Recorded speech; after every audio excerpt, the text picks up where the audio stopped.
Je me présente, je suis docteur Cheikhouna Gaye. Je travaille ici à la pharmacie Fadilou Mbacké en face de l'hôpital Nabil Choucair. Donc ce qui s'est passé, dafa am benn patient bu ñëw bëgg benn garab bu bëgg jënd Tetavax la bëgg jënd injection la. Alors que c'est un produit qu'on ne vend pas sans ordonnance. waruñu ko jaay sans ordonnance. Alors mu ni ma attends damay woote kër ga ñu envoyé ma ordonnance par WhatsApp. léegi bi mu génnee dugg si waat ba tey wanuma ordonnance man ko garab bi kenn du ko jaay sans ordonnance. Et là il a commencé à crier sur moi. Il m'a dit que tu es impoli, tu es idiot. Et moi aussi ma delloo ko mu yuuxu ma delloo ko mu ne ma je vais te faire regretter ce que tu m'as dit. man ko allez-y on va voir. Après quelque temps après mu génn toog ba mu nekk ko alors que xaw ma woon ni commissaire la ndekete bi mu génnee mu woote police Parcelles. bi mu wootee quelque temps après benn camion wàcce taxaw fi wàcce ay agent de police je ne sais pas agent de police leen xaw ma lan lañ ñu dugg ci pharmacie bi génne ma par la force. Et bi ñu duggee ci pharmacie bi ils m'ont menotté, ils m'ont fait sortir par la force, cassé vitrine yi fi nekk voilà génne ma par la force yóbbu ma police nii la demee. Alors que dama ne ko rek garab bi kenn du ko jaay sans ordonnance mu traité ma n'importe lu nekk wax ma ko ma delloo ko mu ne ma je vais te faire regretter ce que tu m'as dit. Alors man ko c'est ce qu'on va voir. Après quelque temps après mu woote police ay agents yi ñoo fi génn ma par la force manote ma yóbbu ma. Alors en passage ñu toj vitre pharmacie bi vitre bunt bi ak vitre rayon yëpp ñu toj ko nii la demee.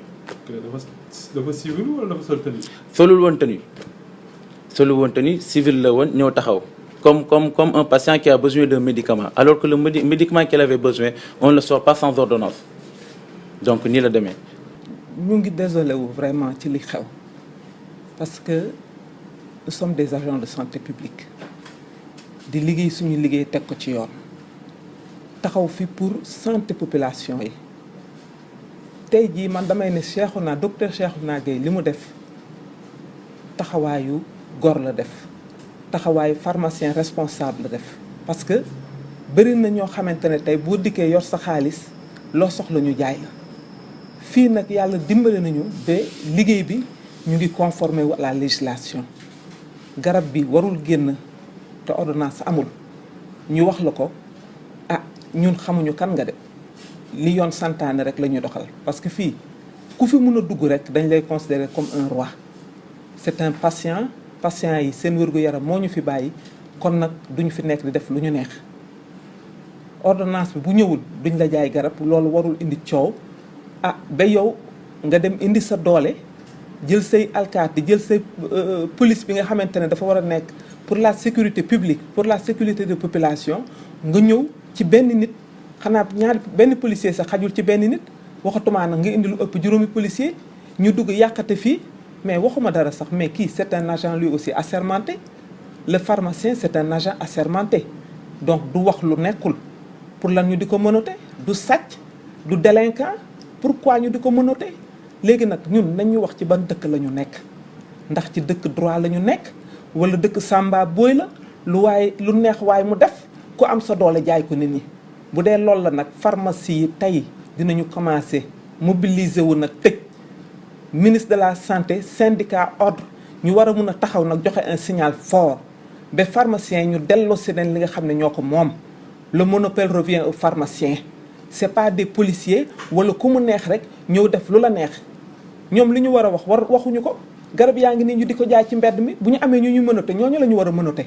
mais ki nga fekk bu nekk ci biir liggéeyukaayam du délinquant du sàcc chaque jour ñu agressé nit ñi fii chaque jour ñu gis fii ñoo xamante ne ñi liñ leen war a jàppee bëri nañ ay sàcc yaa ngi fi kenn defu leen dara ñu ñëw fekk une honnête personne koo xam ne tey bu ñuy wax ne dañuy citer un exemple ci yar ak ci discipline ak ci correction dañu naan Cheikhouna Gaye nit ku yaru la Cheikhouna taalibe la talul fu muy xeexe wala muy wax ju ñaaw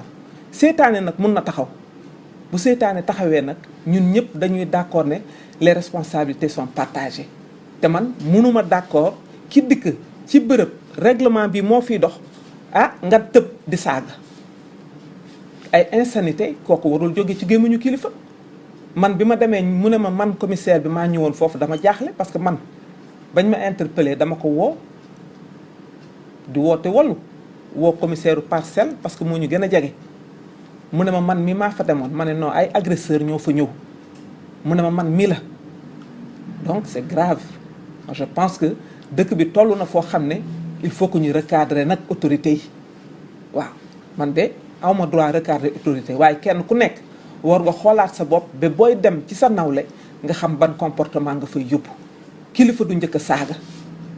responsable doo njëkk ay saaga violence verbale responsable moomu ko pharmaciens yi nag xaw nañu sàggan parce que ñun lu ñu teg rek ñu nangu masala bi nag ëpp na fi mu nekk nii dañoo war a taxawaat nag ministre bi taxaw bu fekkee ne ñun la fi nekkal ak population yi ñu xam bu fekkee nag daf fee nekk pour kenn ku nekk lu la neex nga dajale say garab nu la neex waxee nu la neex taxawee ordonnance léegi koo ne indil sa ordonnance population bi ne lànk tëdd ci suuf bëri na fi ñoo xam ne toujours fii dañuy xuloo ci lan indil ordonnance parce que tàmm nañ gis garab ñu di ko jaay ci mbedd donc je pense que la police sénégalaise doit être au service des populations ñun ñii nag rawatina ñun ñii nga xam ne dañu fi nekk pour la santé des populations police balaa muy sécuriser kenn ñun la war a njëkk sécuriser wax ji daal ñu ngi interpeller président de la république di interpeller député yi di interpeller nag suñu ministre de la santé di interpeller le ministre de l'intérieur parce que nag lu ëpp tuuru ñun mënuñu fi nekk guddi duñu nelaw dañuy assurer une permanence pour la santé des populations ñu duñu agressé te ñi ñu war a couvrir ñi ñu war a sécuriser ñooy ñëw nag léegi duñu agressé naka ngay jàkkaarloo ak sa nawle ne ko da ngay fen njëkk ko saaga te nekk kilifaam nit ki nag day roy ci ay kilifaam lu kilifa bi def rek administré yi topp ca kon nag nañu seetaat affaire bi pharmacie nag ku fi bëgg garab mu war a laaj ordonnance koo mën a doon dinañ la laaj ordonnance ak koo mën a doon nag ah dëkk bi de nañ ko seetaat de parce que fi mu jëm de ñax du fa sax te ñun nag taxaw nañu nag pour mobiliser nag du ñu jaay suba du ñu jaay gannaaw suba fii la ñuy taxaw di sitting ci buntu pharmacie bi suba la 15 août ba 3 jours daal danañu sitting ci buntu pharmacie bi ku ñu laaj ñu wax li ñu metti